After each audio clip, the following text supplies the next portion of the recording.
आपके साथ मैं हूं फिजा काज़मी। 23 साल की आयशा ने बीते शनिवार को अहमदाबाद की साबरमती नदी में कूदकर सुसाइड कर लिया। सुसाइड से पहले आयशा ने हंसते हुए एक वीडियो भी बनाया था। अब आयशा की उस हंसी के पीछे छिपा दर्द वकील के जरिए सामने आ गया है। आयशा के वकील जफर पठान ने चौंकाने वाले खुलासे किए हैं। उन्होंने बताया है कि 23 साल की आयशा की शादी राजस्थान के जालौर में रहने वाले आरिफ से 2018 में हुई थी।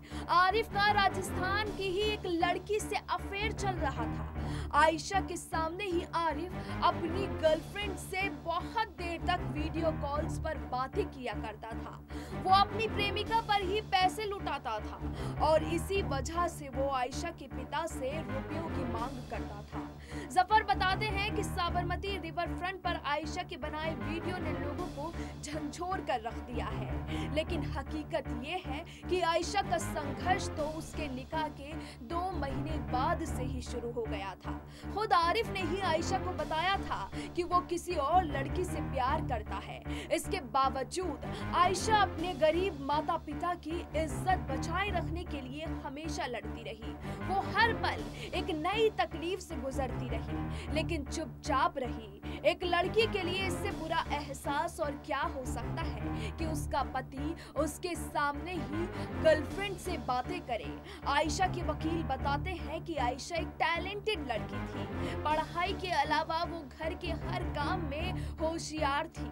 बचपन से ही उसने अपनी घर की जिम्मेदारियां जिस तरह संभाली थी, ठीक उसी तरीके से कोशिश उसने अपने ससुराल में भी की।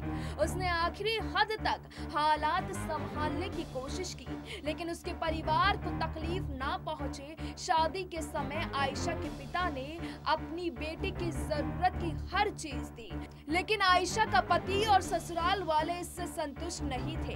इस बीच ये भी पता चल गया कि आरिफ एक बार आयशा को अहमदाबाद छोड़ गया था।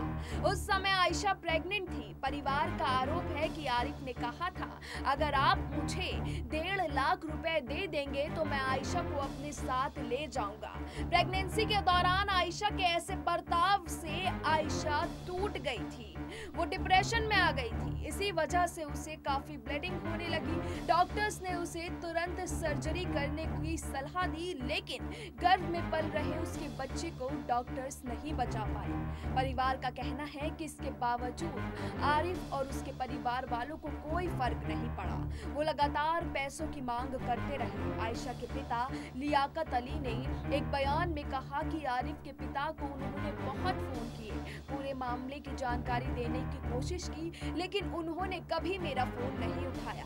मेरी आयशा वापस नहीं आएगी, लेकिन उसके गुनाहगारों को सजा जरूर मिलनी चाहिए ताकि किसी और की बेटी के साथ ऐसा ना हो। मेरी बेटी आयशा हंसमुख थी, लेकिन निकाह के बाद से ही दहेज को लेकर उसकी जिंदगी नर्क बना दी गई थी।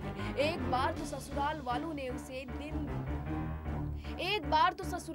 ने उसे 3 दिन तक खाना ही नहीं दिया था।